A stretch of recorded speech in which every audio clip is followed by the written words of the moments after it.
we have some really good news. It's kind of qualified good news. Up until now, and I'm not sure exactly when these rules go into effect. I've got a Financial Times piece here and a New York Times piece, and I've read them both, and I don't get a date. It looks like the implementation.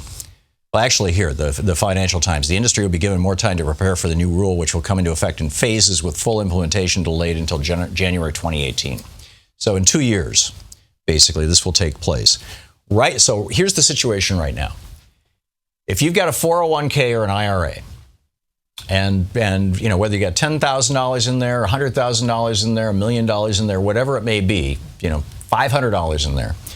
If you go to an investment advisor and say, I'd like to invest my 401k, what's your suggestion?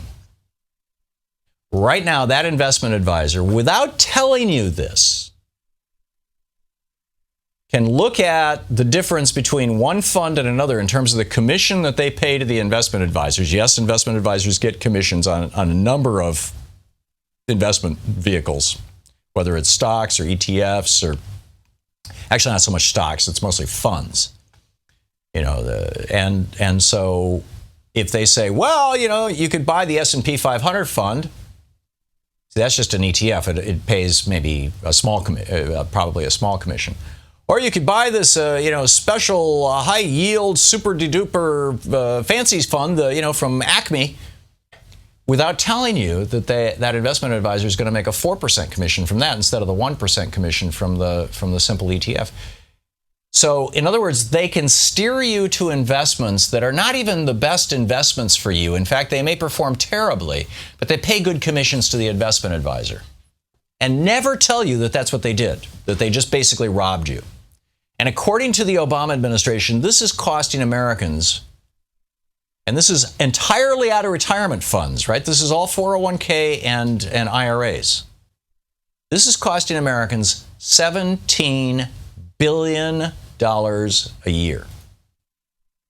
By the time most Americans have retired, if they started with any sort of investment, any sort of retirement plan in their 30s, by the time they retire, on average, they have paid $100,000 in fees to these companies. And so, you know, the New York Times positions this as, this is great, and I think it is. And this is an example, you know, again, yesterday in the New York Daily News interview with Bernie, they were like, you know, how are you going to break up the big banks? And he says, well, they've committed crimes. I mean, you've got that. And then you've got the authority under Dodd-Frank to break them up, which is absolutely true. And the Treasury Department has the authority to break them up, which is absolutely true. And the guys at the New York Daily News said, well, you know, are you saying that the Fed can break them up? Or words to that effect. I mean, I can go back and read you from the transcript, but you can read it yourself. The Clinton campaign will deliver it to your email box if you ask. And the guys were simply wrong, these reporters. Currently, the Obama administration has the power to break up the big banks. They could also use the Sherman Act or the Clayton Act. I mean, there's a whole variety of tools that they have. Plus, you know, a legislative fix would be nice, which is what Bernie said.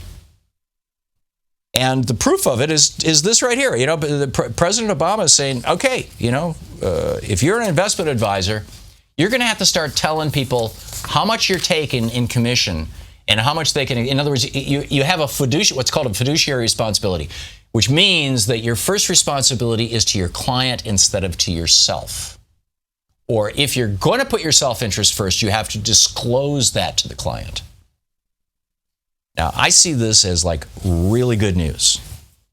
Now, on the other hand, the Financial Times points out the investment industry has wrung a series of concessions from the Obama administration and new rules that the White House says will save you retirees $17 billion a year in hidden fees, outsized commissions, and poor returns from conflicted financial advice. And then they get into, you know, exactly what how basically what happened was the Obama administration proposed these rules back about a year ago. And the financial services industry, all these guys who want to keep stealing $17 billion a year from us, came down on them like a ton of bricks with hundreds of millions of dollars worth of lobbying or millions of dollars worth of lobbying and you know, all kinds of stuff. And so, you know, we're getting there.